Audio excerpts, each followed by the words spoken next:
Hello and welcome to English Holder YouTube channel. तपाईलाई English holder YouTube च्यानलमा स्वागत छ।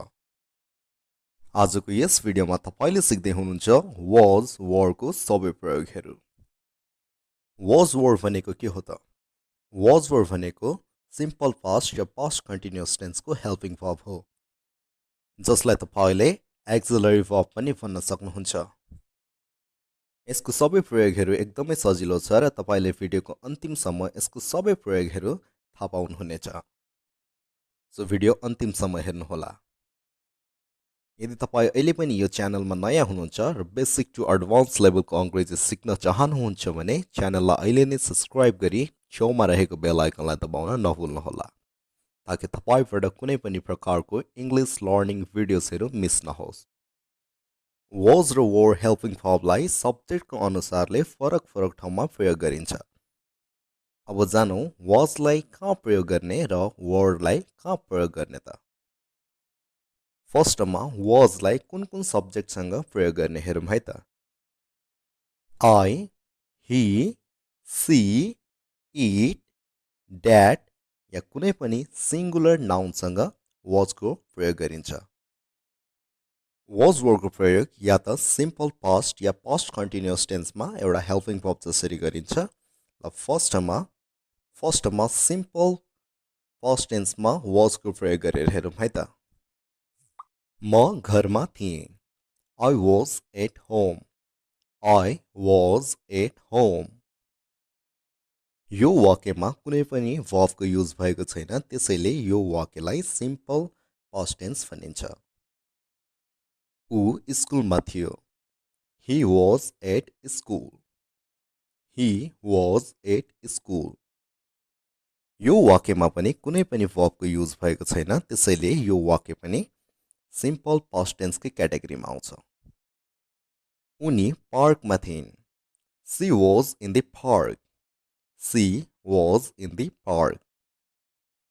ध्यान दिएर हेर्ने हो भने यो वाक्यमा पनि कुनै पनि प्रकारको verb को युज भएको छैन, त्यसैले यो वाक्य पनि सिम्पल पास्ट टेन्स को वाक्य हो। यो तिम्रो किताब थियो। It was your book. It was your book.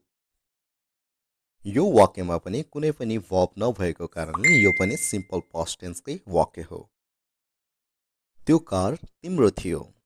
That was your car. That was your car. ध्यान दिएर वाक्यलाई हेर्नु त यो वाक्यमा पनि कुनै पनि verb को युज भएको छैन, त्यसैले यो वाक्य पनि सिम्पल पास्ट टेन्स कै वाक्य हो। Sejal was at home. Sejal घरमा थिइन्। Sejal was at home. Sejal was at home. यो वाक्यमा Sejal एउटा थर्ड पर्सन सिंगुलर नाउन हो, त्यसैले थर्ड पर्सन सिंगुलर नाउनसँग हेल्पिङ वर्ब was को प्रयोग गरिएको छ। Sejal was at home. Third person singular noun भनेको कुनै पनि एउटा व्यक्तिको, कुनै पनि एउटा ठाउँको या कुनै पनि एउटा चीजको नामलाई थर्ड पर्सन सिंगुलर नाउन भनिन्छ। हामीले was हेर्यौं, हामीले हेल्पिङ वर्ब was लाई सिम्पल पास्ट टेन्स मात्र प्रयोग गरेर हेर्यौं। अब पास्ट कन्टिन्युअस टेन्समा यसको प्रयोग गरेर हेरौं है त। एक्जाम्पल हेरौं। मैले खाना खाइरहेको थिएँ। I was eating food. I was eating food. उनले गाना गाइरहेको थियो। He was singing. He was singing. उनले चिया बनाइरहेको थिइन्। She was making tea. She was making tea. यसले तिमीलाई मद्दत गरिरहेको थियो। It was helping you. It was helping you. त्यसले तिमीलाई मद्दत गरिरहेको थियो।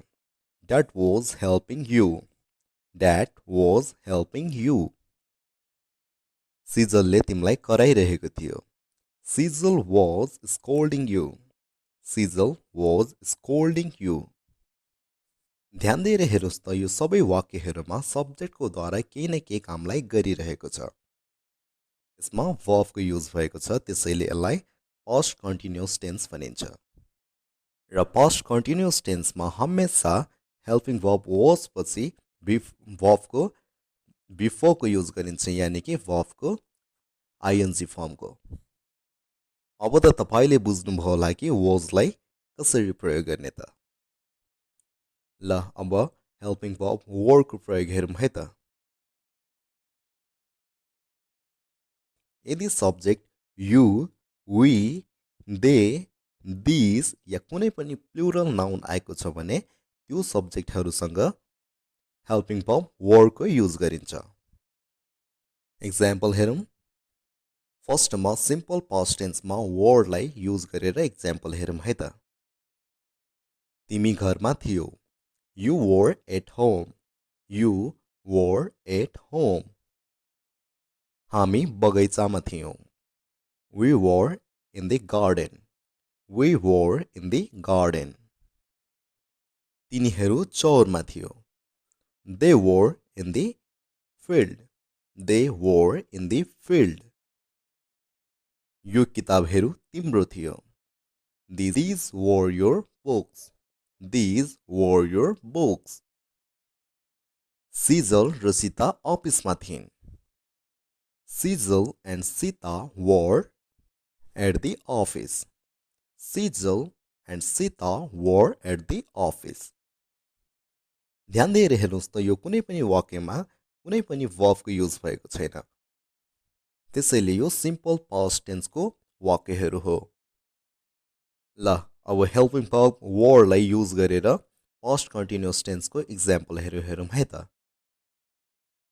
तिमीले मलाई फोन गरिरहेको थियौ you were calling me you were calling me हामी खेलिरहेको थियौँ we were playing we were playing तिनीहरू गाना गाइरहेको थियो They were singing. They were singing.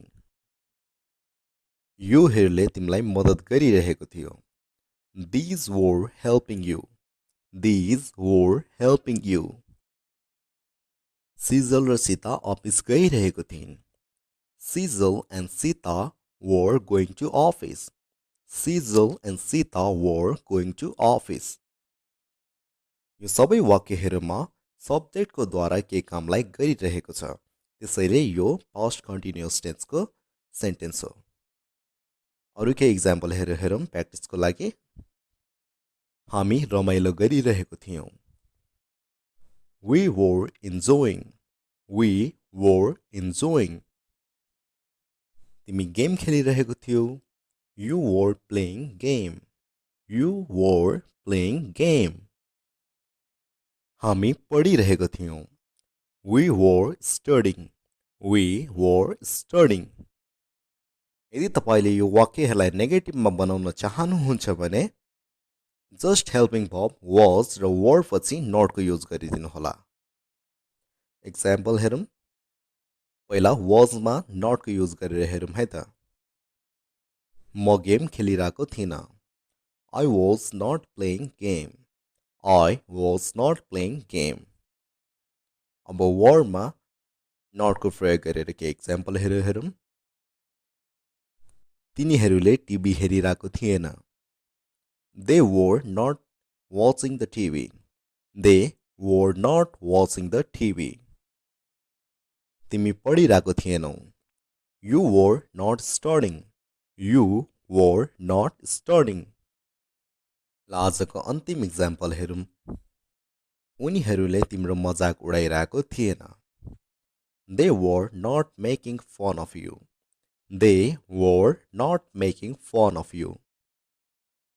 So guys आजको लागि यति नै मलाई आशा छ तपाईले was र were को सबै प्रयोगहरूलाई राम्रोसँग बुझ्नुभयो होला यदि तपाईलाई सबै टेन्स एउटै भिडियोमा चाहियो भने भिडियोको तल कमेन्ट गर्नुहोस् म तपाईको लागि सबै 12 वटै टेन्स एउटै भिडियोमा कभर गर्नेछु यदि भिडियोको यहाँसम्म पुग्नुभयो र भिडियो मन पर्यो र भिडियोबाट यदि केही पनि नयाँ सिक्नु भएको छ भने भिडियोलाई लाइक कमेन्ट एन्ड शेयर गर्न नभुल्नु होला So thank you so much guys for watching this video I will meet you with an interesting lesson too soon. Till then, take care and have fun. Thank you so much guys for watching this video.